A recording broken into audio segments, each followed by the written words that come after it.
Ngalaibo meets the driver of the first president of Nigeria, His Excellency Dr. Nnamdi Azikiwe, GCFR.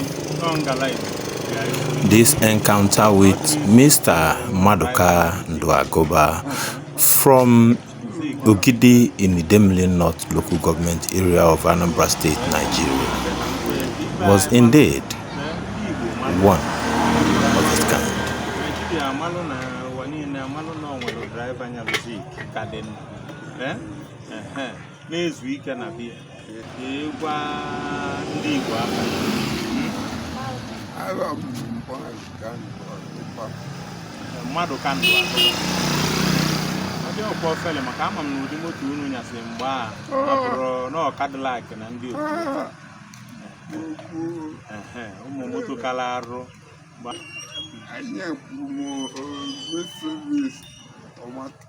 Wow, you make history.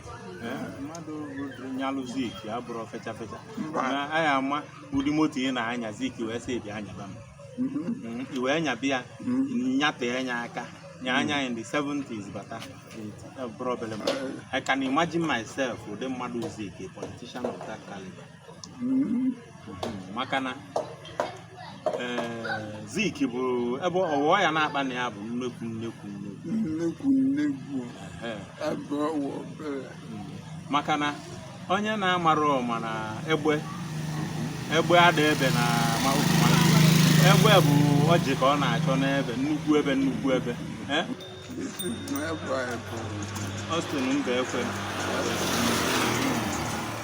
Ngalaibo maka ụdị ndị ka a na-abịa mụta maka Zik ya ụdị ndụ obi kedu ka o si aga kedu ka o si eme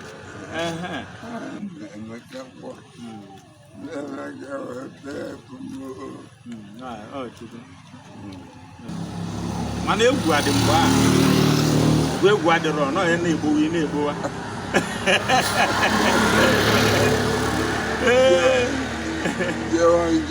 njewa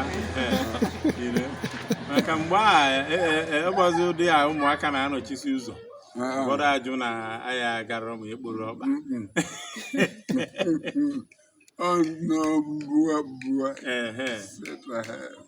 mgbe a na-anya ezigbo moto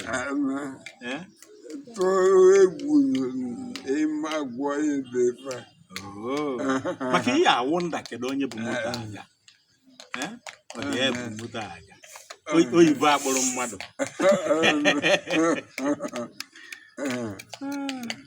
si ka nlọrọ nke a wee nye ya ego ụtaba ọ Ngalaibo na ndị otu Ngalaibo na-enye gị ya ka i wee golo ụtaba enwekwa ndị si wetara ife ọbụla anyị ya wetakwa ya olu ya aka so nwekwa ndị chọrọ efu anyị asịfa bịa ka iziko fa ebe ị nọ mana mma asịkwa fọ onye na-eti ife na ala nye akpụtakwana ya asịkwana m bịa bibie ya ka